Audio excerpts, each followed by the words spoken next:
Want to improve your English by getting lost in Rome? Today's story takes you on a real adventure. No maps, no internet. Just one girl, a mysterious fountain, and a city full of surprises. If you're serious about learning English in a fun, natural way, hit subscribe, like the video, and send it to a friend who loves getting lost in new places. Nadia stood at the edge of a quiet street in Rome, holding nothing but a small bag, a notebook, and a picture of an old fountain. No name, no location, just the image. She had seen it in a travel book once, a beautiful stone fountain with two dolphins, tucked somewhere in the old parts of the city. Today, she had one mission: find it without using any internet or map. The sun was already high, warming the old stone roads. Around her were the sounds of scooters, voices in Italian, and the smell of fresh coffee and baked bread. She turned down the first small street she saw. It was narrow and a little crooked, with laundry hanging from windows above. She walked past quiet cafes and tiny shops. At the first corner, she saw an older man sitting outside, reading a newspaper. She showed him the picture and smiled. He looked, raised his eyebrows, and pointed left. So she went left.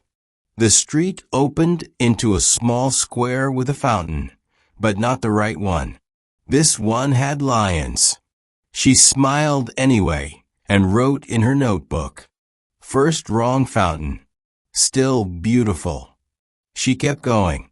At the next corner, she found a group of teenagers eating gelato. She showed them the picture.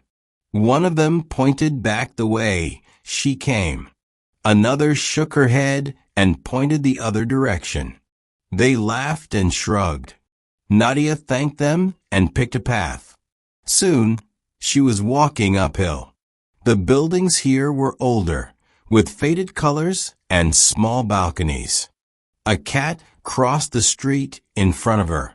She stopped to rest on a stone bench and drank from a public water tap, cold, fresh, and free. As she walked again, she passed a church.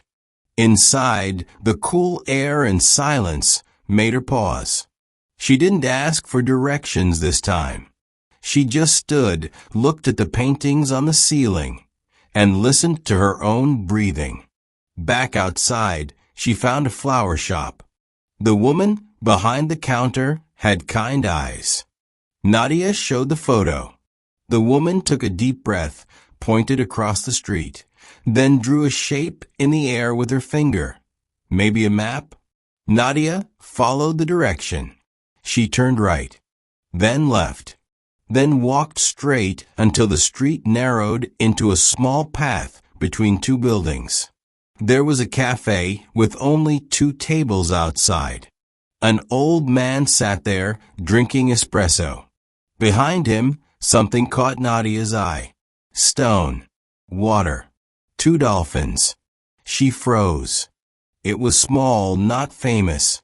No big crowd. Just a little fountain tucked in a hidden square, with flowers on the windows and shadows on the wall. She had found it. Nadia walked closer. The dolphins looked just like the photo.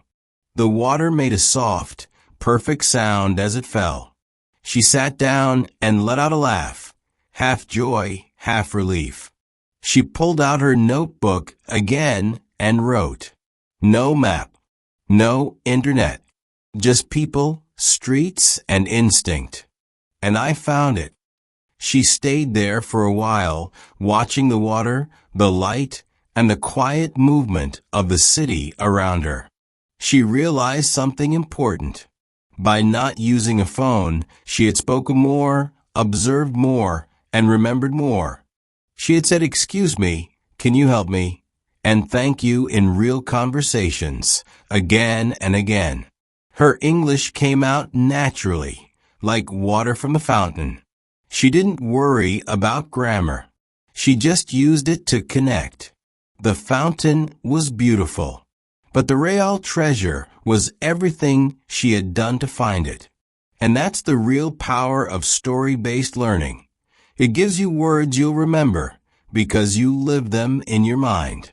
Today, you practiced asking for help, understanding directions, reacting to confusion, and staying positive, all without studying a grammar chart. Now it's your turn. If you had to find something without GPS, what would it be? A restaurant, a hidden bookstore, or a secret beach? Tell us in the comments. And don't forget to subscribe for daily English adventures. Like the video if you've ever enjoyed being lost.